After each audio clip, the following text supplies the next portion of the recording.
দর্শক, পুলিশি বাধা উপেক্ষা করে এই মুহূর্তে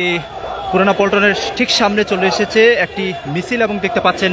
এই মুহূর্তে কিন্তু পুলিশের যে ব্যারিকেডটি রয়েছে সেই ব্যারিকেডটি আমরা দেখতে পাচ্ছি এবং ঠিক বিপরীতে কিন্তু মিছিলটি কিন্তু তারা যে মিছিলটি নিয়ে তারা এসেছে তারা কিন্তু এই মিছিলটি নিয়ে কিন্তু সামনে দিয়ে যাচ্ছে এবং কিছুক্ষণ আগে আমরা দেখেছি পুলিশ বাইতুল মোকাররমের সামনে কিন্তু তাদেরকে বলেছে যে এখান দিয়ে যাওয়া যাবে না, তারপর কিন্তু তারা কিন্তু এই দিক দিয়ে বলেছে যাবে না, কিন্তু হঠাৎ করে এই দিকে আবার মিছিল নিয়ে এসেছে।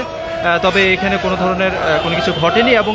পুলিশের যে নিরাপত্তা বেষ্টনী রয়েছে সেই নিরাপত্তা বেষ্টনী কিন্তু অতিক্রম করে তারা কিন্তু যে প্রেস ক্লাবের দিকে যাওয়ার কথা ছিল সেটি কিন্তু তারা করেনি এবং তাদের মিছিলটি কিন্তু এই মুহূর্তে কিন্তু আবার কিন্তু বাইতুল মোকাররমের দিকে অগ্রসর হচ্ছে এবং এই মুহূর্তে বৃষ্টির কারণে কিন্তু যেই তাদের যেই স্বতঃস্ফূর্ত অংশগ্রহণ করার কথা ছিল, যেটি আমরা জানতে পেরেছি সবাই এখানে থাকবেন আজকে মিছিলে, অনেক মানুষের সমাবেশ হওয়ার কথা ছিল, কিন্তু বৃষ্টির কারণে সেটি কিন্তু ভেস্তে যায় এবং এই মুহূর্তে কিন্তু দেখতে পাচ্ছেন পল্টনের যেই ফটকটি রয়েছে, বিশেষ করে বাইতুল মোকাররমে প্রবেশের যে ফটকটি রয়েছে সেই ফটকের সামনে কিন্তু পুলিশের কড়া নিরাপত্তা এখনও রয়েছে এবং আমরা বাইতুল মোকাররমের ভিতরে দেখেছি আপনাদেরকে বাইতুল মোকাররমের ভিতরে কিন্তু ইসলামী যে দলগুলো রয়েছে, বিশেষ করে ঢাকা মহানগর দক্ষিণ এবং ঢাকা মহানগর উত্তরের যে দলটি রয়েছে তাদের কিন্তু একটি বিক্ষোভ মিছিল আমরা দেখেছি ওইখানে কিন্তু তারা বিক্ষোভ মিছিল করছে এবং সমাবেশ করছে। সেখান থেকে বিক্ষোভ মিছিল এবং সমাবেশটি শেষ হওয়ার পর কিন্তু তারা এই দিক দিয়ে কিন্তু সামনে যাওয়ার কথা রয়েছে এবং এই দিক দিয়ে প্রেস ক্লাব অতিক্রম করে তারা আবারও সামনের দিকে আসবে এবং পুলিশের যে নিরাপত্তা এই মুহূর্তে দেখতে পাচ্ছি তারা সামনের দিকে অগ্রসর হতে পারবে কিনা সেটি আসলে এই মুহূর্তে সন্দেহ। তবে এখন পর্যন্ত যেটি এখান থেকে দেখতে পাচ্ছি বাইতুল মোকাররম থেকে যারা এই দিক দিয়ে মিছিল নিয়ে এসেছে, কিছুক্ষণ আগে আমরা আপনাদেরকে কিন্তু দেখিয়েছি যে মিছিলটি কিন্তু সামনে অগ্রসর হয়নি এবং পুলিশ যে নির্দেশনা দিয়েছে সেই নির্দেশনায় কিন্তু তারা মেনে নিয়েছে। দেখছেন এই মুহূর্তে কিন্তু পুলিশের যারা আছেন তারা কিন্তু কড়া নিরাপত্তা বেষ্টনীতে এই মুহূর্তে রাজধানীর পুরানা পল্টন এই জায়গাটি কিন্তু রেখেছেন,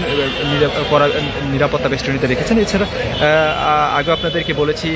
ঢাকার বিভিন্ন জায়গাতে আজকে মালয়েশিয়ার প্রধানমন্ত্রী এবং অন্যান্য বেশ কিছু কারণে কিন্তু নিরাপত্তার আবৃত করা হয়েছে ঢাকার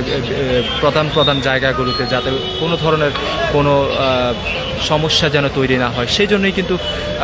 দেখতে পাচ্ছেন পল্টনে কিন্তু তার ব্যতিক্রম কিছু ঘটেনি এবং বাইতুল মোকাররমের সামনের বেশ কিছু জায়গাতেও আপনাদেরকে দেখিয়েছি যে পুলিশের অবস্থান এবং তারা কিন্তু বেশ কিছু জায়গাতে অবস্থান নিয়েছে যাতে করে কোনো ধরনের সমস্যা বা অপ্রীতিকর কোনো ঘটনা যেন না ঘটে সেটি নিয়ন্ত্রণের জন্য। এবং কিছুক্ষণ পরে কিন্তু মিছিল আসার কথা এবং ওইদিকে কিন্তু বাইতুল মোকাররম থেকে যারা নামাজ পড়েছেন নামাজ শেষে মুসল্লিরা কিন্তু এই মুহূর্তে কিন্তু পল্টনের দিকে আসছেন এবং যেটি বলছিলাম যে ঢাকা মহানগর দক্ষিণ এবং উত্তর যেই বাংলাদেশ খেলাফত ইসলামী বাংলাদেশ এই নামের একটি দল রয়েছে, এছাড়া আরও ইসলামী বেশ কয়েকটি দল কিন্তু আজকে কিন্তু এই জায়গায় আসার কথা রয়েছে। সেটি আসলে কিন্তু পরিস্থিতি ঘোলাটে হওয়ার সম্ভাবনা রয়েছে যদি পুলিশের যেই নির্দেশনা রয়েছে সেটি যদি না মানে, তাহলে কিন্তু পরিস্থিতি ঘোলাটে হওয়ার সম্ভাবনা রয়েছে। তবে এখন পর্যন্ত পরিস্থিতি যেটি দেখা যাচ্ছে পুলিশের নিরাপত্তা এই মুহূর্তে কড়াকড়ি এখানে করা হয়েছে এবং নিরাপত্তা জোরদারের পুলিশ কিন্তু এখানে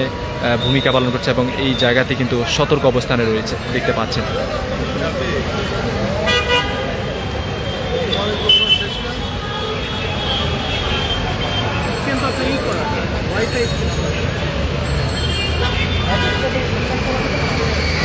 দর্শক, যারা নতুন যুক্ত হয়েছেন তাদেরকে জানিয়ে রাখি যে বাংলাদেশে আজকে মালয়েশিয়ার প্রধানমন্ত্রী 4 ঘন্টার সফরে আসবেন,